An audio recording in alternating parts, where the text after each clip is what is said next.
what's happening out there right now? Well, what's happening is we've spent the longest time printing money that's not backed, and spending, out of control spending. You realize right now, as a country, we are spending at levels percentage-wise that we have not spent since World War II. Wrap your mind around that. World War II was one of these all-hands-on-deck situations, pass bill after bill after bill. We need new aircraft carriers. We need new planes, more troops. We got to do this. A massive, the largest event in world history prompted government spending at the levels we're currently spending, except there's no World War III. There's no national emergency. So they're not stopping. They're accelerating. Right now, every single thing is accelerating, meaning the stalling of the economy is accelerating. The growth of the debt is accelerating. The interest on the debt based off that is accelerating.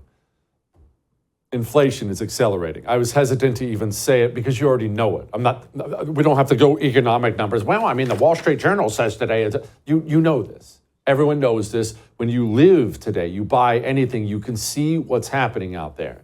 And this is part of why I've been so angry at the GOP and Democrats for the spending. For the longest time, I've been angry about the spending, but lately, I'm getting more and more angry. Why? Because look, even if 10 years ago you could deny that the spending was a problem, the debt was a problem, well, Jesse, I think we can withstand it. Nobody can deny what we're seeing now. No Republican, no Democrat, nobody who can read can deny the fact that the boat is taking on water so quickly that we're going under. And still, the people at the highest levels of power in this country talk, well, like Mitch McConnell talks.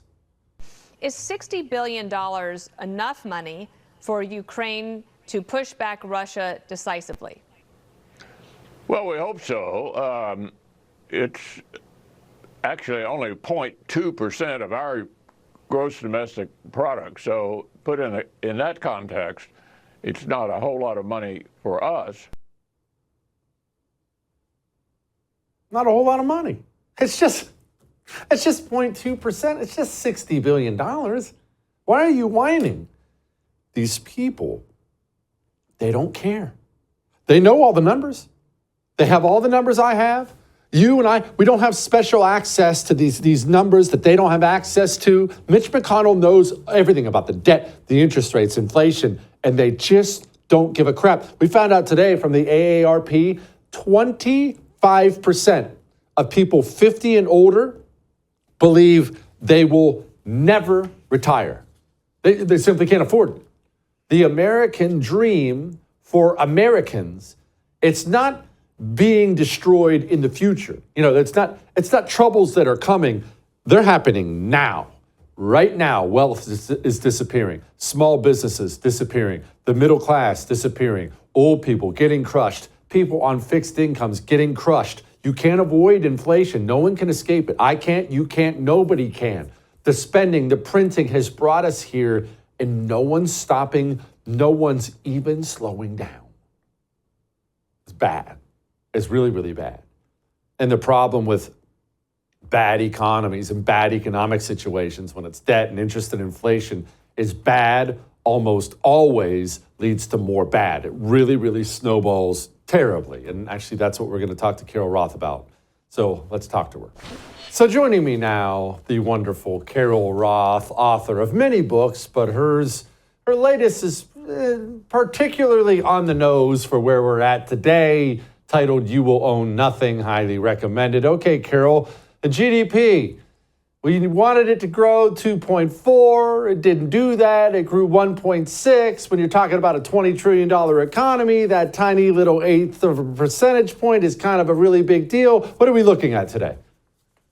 So this was an ugly GDP report and is not going to be a surprise to probably you, Jesse, to me, to people who have been following this, because the emperor has no clothes. And while there's been a lot of distractions with laser light shows to make him appear to some people as though he's been wearing clothes, it is now becoming more and more clear that he's absolutely naked.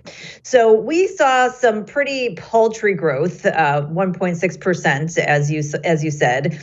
And this is coming at a time when we're showing deficits to GDP, which are kind of double the historic average.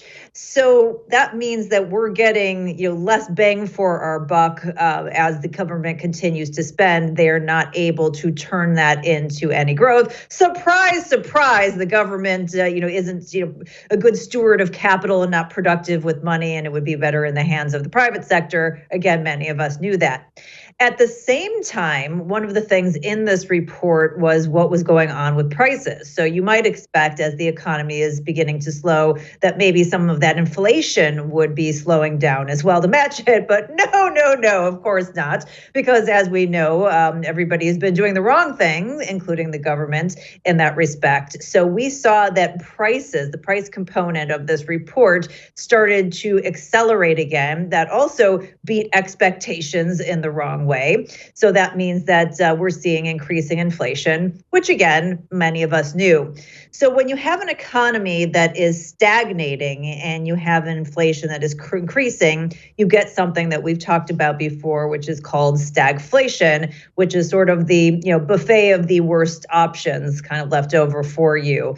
And when you hear people like Jamie Dimon of JP Morgan Chase saying, I'm worried that we are going to have an economy that looks a little bit more like the 70s. That was where you saw a double dip in inflation, or I guess I should say a double spike in inflation. We saw it come up, go down, and go back up again. And then you ended up with many years of this stagflationary environment. So that's really what we're seeing. It puts the Fed between a rock and a hard place in terms of their decisions.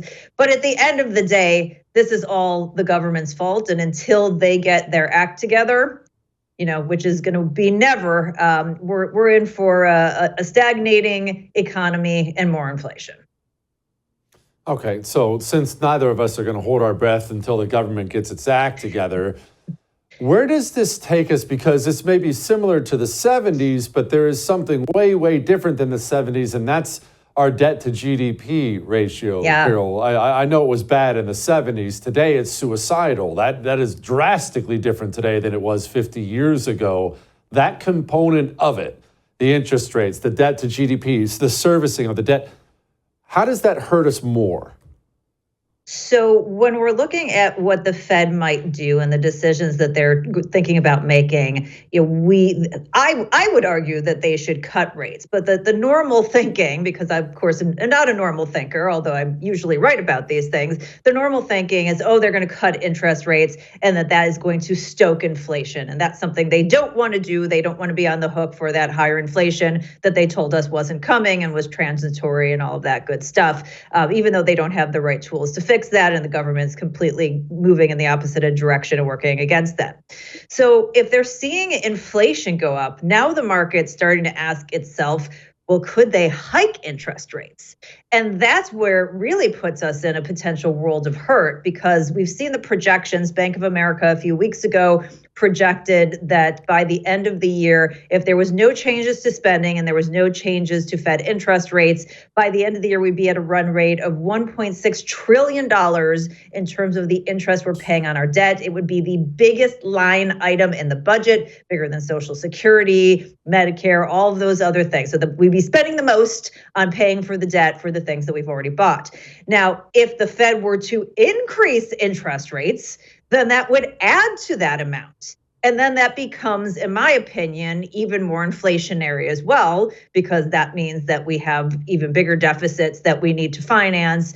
The demand for our debt is not great, as we know. Central banks around the world have been net sellers of debt for the last 10 years. And so people are going to be investors are demanding higher prices for that. So we are really in this really bad place of fiscal dominance. What the Fed needs to do, again, is not say, we're going to lower, we're going to raise, they need to go to the government and say, you got to get your act together because we're trying to do this thing and you're doing exactly the opposite. You're working against them. But it's an election year. That's not going to happen. Powell's, said as much as he's going to say. And so, there are a lot of potential outcomes depending on what the policy ends up being, but none of them are good for the average American, whether that ends up being higher inflation or they do something where they go back to a 70s type of policy and really raise interest rates and completely tank the economy, or and you could end up with some cycle of both of those. So again, the middle and working class are getting screwed. It's being done by government and monetary policy. We've been telling you that this is the consequence, and you cannot have central planners messing with the economy for 15 years and expect that you're going to get out of this without any consequences. Unfortunately, the people who are in charge are not the ones who are accountable for those consequences. It is you and your family and your bank account. Carol, let's circle back to the interest on the debt portion of that, because I caught that same thing too, that it was already going to be a big fat number without interest rates going up. Yeah. How do we deal with that number as a country, with the interest-only loan and we can't cover the payments? How do we even begin to tackle that problem? Well, this goes back to math. There are only so many things that you can do. One of them is you can have a productivity miracle. We could have a breakthrough in quantum computing or some kind of, amazing nuclear fission energy, something like that. And we can really grow the economy side and we can get more money to, keep this all in balance. Is it a possibility? Yes, but I wouldn't be putting my odds on that. They could go back and try and cut some of the programs and some of the government spending. We know that that's not going to happen. So they continue to run up this debt, which is going to be, the deficit's going to be increased and the debt ultimately increased by more and more interest payments. And that means they have to finance that. And when you don't have enough buyers at least a certain price, they have two choices. If they don't have enough buyers, that they raise up the interest that they're going to charge and try and attract more people, which would suck more money out of private investments and again create even more debt or more interest for us. Or ultimately, they have some sort of monetization of the debt, like we saw over the past, couple of years during the COVID scenario. And we know that itself is inflationary. And so that's why I'm so focused on this, sticky inflation thesis, because it is coming, not just from the monetary policy side, it's coming from this fiscal foundation. If we don't have the people to buy the debt at a reasonable price, eventually the Fed, in some way, shape, or form, whatever they call it, they come up with these weird names and programs all the time, but they're going to find a way to monetize it. That is the printing of more money. And that means that is ruining your purchasing power.